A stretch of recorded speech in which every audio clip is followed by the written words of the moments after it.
Compartamos valor, un contenido de Grupo Duo Consulting. Hoy exploraremos los elementos del valor, basándonos en la investigación de Eric Almquist, John Senior y Nicholas Bloch, publicada en Harvard Business Review. Generalmente, cuando se observa la dinámica interna de los comités de dirección, hay una tendencia casi obsesiva a gravitar hacia la ecuación del precio. Claro, es lo más inmediato. Exacto. La justificación es comprensible. Al final, el precio es una variable matemática aséptica. Modificar los números en una hoja de cálculo, no sé, para ofrecer un descuento del 10%, pues otorga una reconfortante sensación de control. Una sensación muy peligrosa, por cierto. Desde luego. ¿Por qué? ¿Qué sucede cuando estructuramos la estrategia de mercado en torno al precio? Que paradójicamente es la vía más rápida para garantizar la irrelevancia comercial. Totalmente. Hoy analizaremos por qué intentar descifrar qué es lo que realmente valora un cliente, parece un terreno psicológicamente tan complejo, y por qué dominarlo es la única estrategia de supervivencia. A ver, es que esa falsa sensación de control numérico que mencionas tiene unas consecuencias devastadoras en la realidad operativa de cualquier empresa.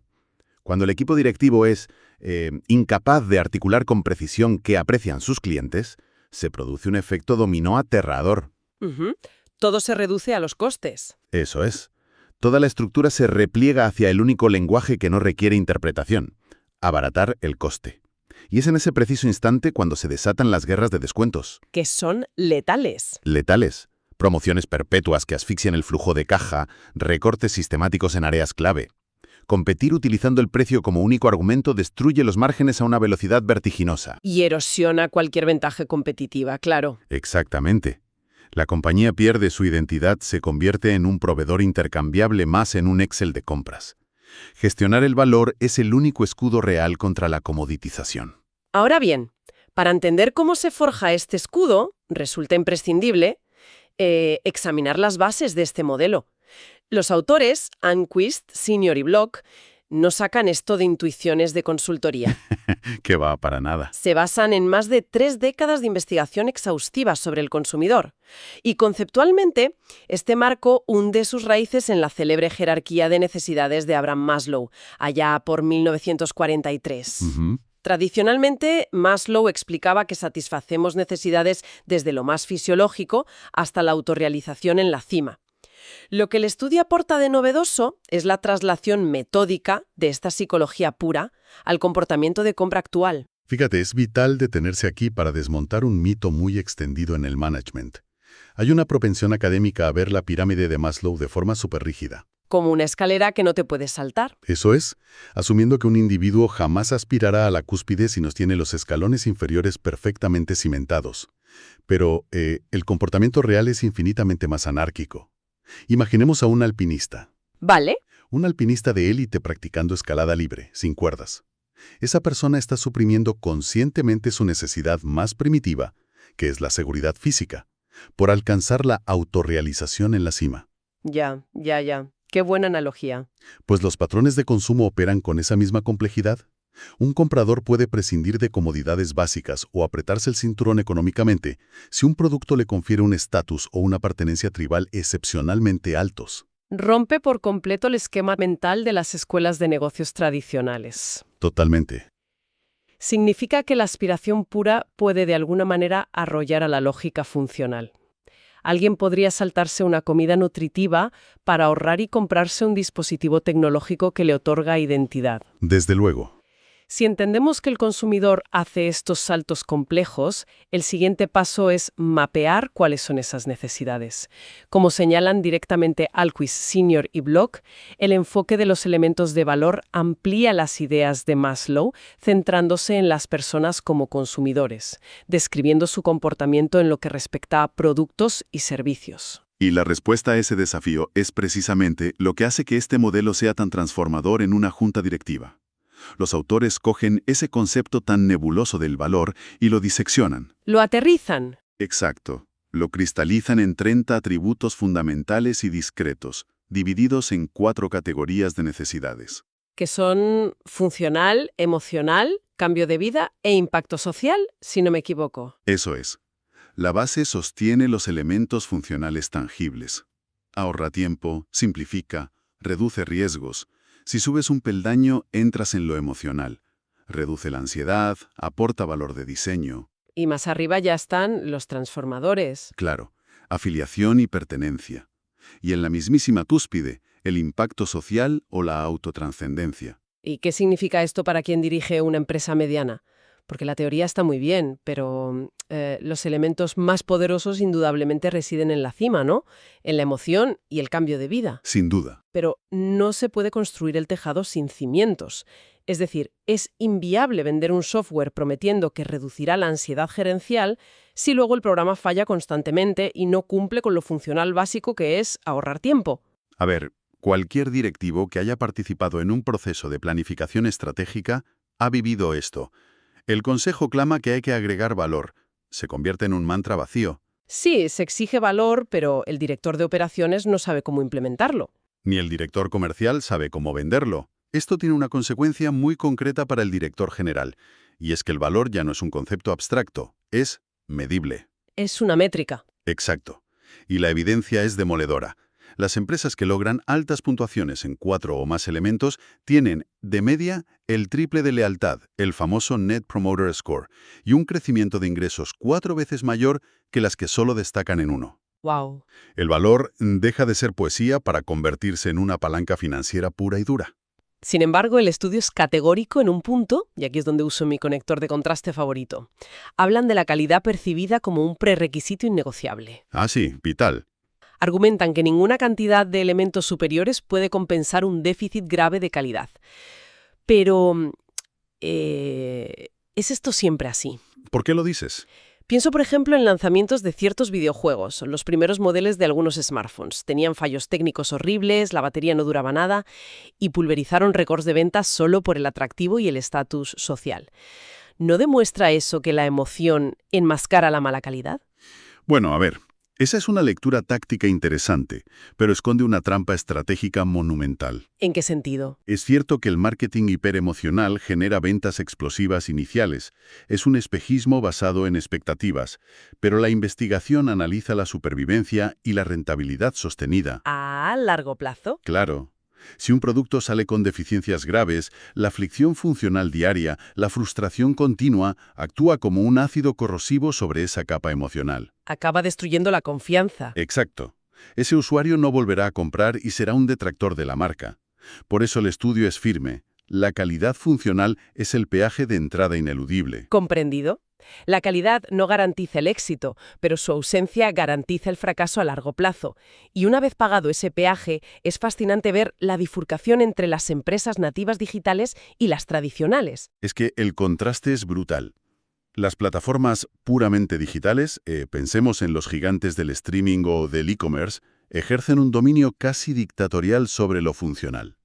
Su máxima es eliminar la fricción. Totalmente. Están diseñadas para ahorrar tiempo, evitar molestias. Son básicamente máquinas de conveniencia perfectas. Pero lo que el estudio revela, y esto es clave, es que las empresas omnicanal, las que mantienen presencia física, tienen el doble de probabilidades de destacar en elementos emocionales. Así es. Destacan en valor de insignia, en atractivo sensorial y sobre todo en afiliación y pertenencia. ¿Cuál es el mecanismo psicológico aquí? ¿Por qué un e-commerce impecable no logra esa lealtad emocional? La respuesta está en nuestra biología evolutiva. Un algoritmo es buenísimo sugiriendo un libro basado en tus compras. Eso es ahorro de tiempo. Ya. Pero cuando entras en una librería física, hueles el papel. Hablas con un librero que te mira a los ojos y entiende tu estado de ánimo. Se desencadenan otras respuestas. Exacto. Respuestas neuroquímicas que una pantalla no puede replicar. El contacto humano y la estética del espacio construyen esa pertenencia tribal. La fusión de lo físico y lo digital genera un poder de retención imbatible. Ese contraste nos invita a analizar cómo se escala esta pirámide en la práctica. El caso de Amazon Prime, por ejemplo, es súper ilustrativo. Un caso de manual. En 2005, cuando empezó, era funcionalidad extrema. 2 elementos básicos: reduce costes y ahorra tiempo. Tarifa plana anual por envíos rápidos. Una propuesta pura y dura para el hemisferio racional. Matemáticas simples. Sí, el consumidor calculaba con cuántos pedidos le salía a cuenta. Una base funcional excelente, pero, claro, vulnerable si otro competidor subsidiaba el envío más barato. Exactamente. Y la brillantez es que no se quedaron estancados ahí. Empezaron a subir por la pirámide. Añadieron acceso a vídeo bajo demanda, activando la diversión y entretenimiento, Y luego el almacenamiento de fotos en la nube. que toca la reducción de riesgos, el miedo a perder los recuerdos. Al hacer esto, transformaron un contrato logístico en un ecosistema que protege el ocio y la seguridad del hogar. Y fíjate en la implicación financiera de eso. Lograron justificar aumentos sustanciales de precio a lo largo del tiempo. Modificaron el marco de referencia. Ya no evalúas cuánto cuesta que te envíen un paquete, sino perder tus fotos familiares. Te da una elasticidad de precio increíble. Ahora bien, en el ecosistema de la empresa mediana, esto puede sonar a ciencia ficción. Un director industrial dirá, yo no tengo millones para licenciar películas. Claro, el escepticismo típico. ¿Cómo trasladamos esto a un sector tradicional? El estudio menciona el caso de un fabricante de motosierras, que creo que lo aterriza perfectamente al barro industrial. Ese ejemplo es el manual de supervivencia definitivo para entornos B2B. Visualiza una empresa de maquinaria pesada, mercado saturado, atrapada perdiendo licitaciones frente a asiáticos un 30% más baratos. La motosierra convertida en un producto genérico total. Eso es, una commodity. El instinto directivo ante esto suele ser el pánico, despedir gente y tirar los precios para igualar a la competencia. Pero decidieron usar los elementos del valor para auditarse. Y descubrieron algo muy contraintuitivo. No necesitaban ponerle Bluetooth a la motosierra, Descubrieron que el operario maderero no compraba por el precio inicial, sino por el miedo al tiempo de inactividad de la máquina. Se centraron solo en 3 cosas, ¿no? Calidad robusta, ahorro de tiempo en el mantenimiento diario y reducción de costes operativos a largo plazo, como el combustible. Claro. El equipo de ventas dejó de vender una herramienta para vender una ecuación de rentabilidad operativa garantizada. Y para dimensionar el impacto de estas decisiones, cito directamente a los autores Alquist, Senior y Block. Las combinaciones correctas, según muestra nuestro análisis, se traducen en una mayor lealtad del cliente, una mayor disposición del consumidor a probar una marca y un crecimiento sostenido de los ingresos. Esto nos da una hoja de ruta clarísima. La primera directriz para un director general mañana no debería ser organizar una sesión de lluvia de ideas para inventar atributos raros. No. Es hacer una evaluación despiadada de cómo están frente a las combinaciones ancla de su sector. Cada industria te exige unos mínimos. Por ejemplo, en banca comercial, las combinaciones anclas son el acceso a tu dinero, pero sorprendentemente también el legado o herencia. Por la vinculación emocional del dinero con la familia. Exacto, por eso los bancos solían construir edificios con columnas de mármol, para proyectar solidez. Por el contrario, en alimentación manda el atractivo sensorial. Puede ser muy ecológico, pero si tu producto no sabe bien, estás dilapidando tu dinero. Y todo esto impacta frontalmente en la decisión más crítica de un comité directivo: los precios, La palanca financiera. que muchas veces se suben por el pánico a la inflación o para cuadrar cuentas antes del cierre, sin más. Pero subir el precio en el vacío fractura el contrato psicológico con el cliente. Totalmente. La implicación directiva es ineludible. Cualquier aumento de precio debe ir justificado por la adición demostrable de un nuevo elemento de valor. Si pides un mayor sacrificio económico, tienes que dar algo a cambio. El precio es lo que cobramos. El valor es el argumento que lo sostiene. Vamos a extraer estas 3 cápsulas de valor. 3 directrices tácticas para que el oyente pueda implementarlas desde hoy mismo. La primera cápsula. Asegurar el umbral de calidad. Esto es un mandato de disciplina operativa inquebrantable. Antes de gastar un euro en promesas emocionales o campañas de impacto social, hay que auditar las entrañas de la empresa. Si la calidad del producto base no cumple con el nivel mínimo, Todo se cae. La calidad no es un diferenciador aspiracional, es el cemento estructural de la propuesta de valor. Si eso falla, la arquitectura emocional colapsará ante el escrutinio del mercado. la segunda cápsula. Adición juiciosa de valor. Hay que evitar la tentación de usar estos 30 elementos como un checklist donde hay que marcarlo todo.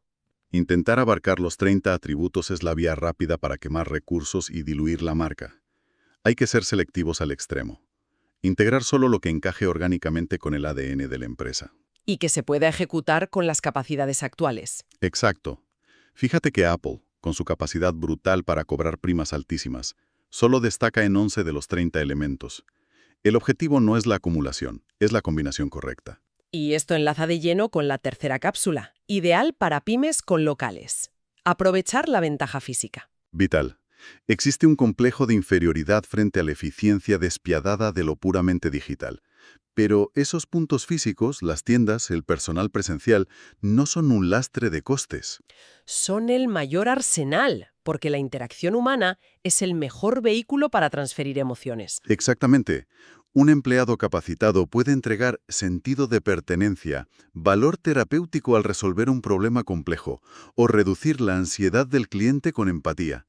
Eso, un competidor puramente digital no puede replicarlo. Hay que transformar esa infraestructura de un canal de distribución a un motor de lealtad emocional. En fin, sintetizando, vemos que el valor que buscan los consumidores no es un misterio esotérico, ni depende de la inspiración divina del departamento de marketing. Para nada. Es una estructura metódica de 30 elementos.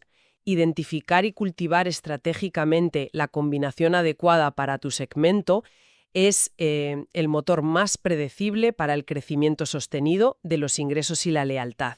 Y teniendo claro que los elementos emocionales son la barricada definitiva contra la guerra de precios. La reflexión que dejo encima de la mesa para cualquier directivo es esta. Evaluando fríamente la oferta actual, ¿cuál es el elemento emocional que hoy está ausente en la experiencia que brindan a sus clientes más fieles? Nos vemos la próxima para seguir compartiendo valor.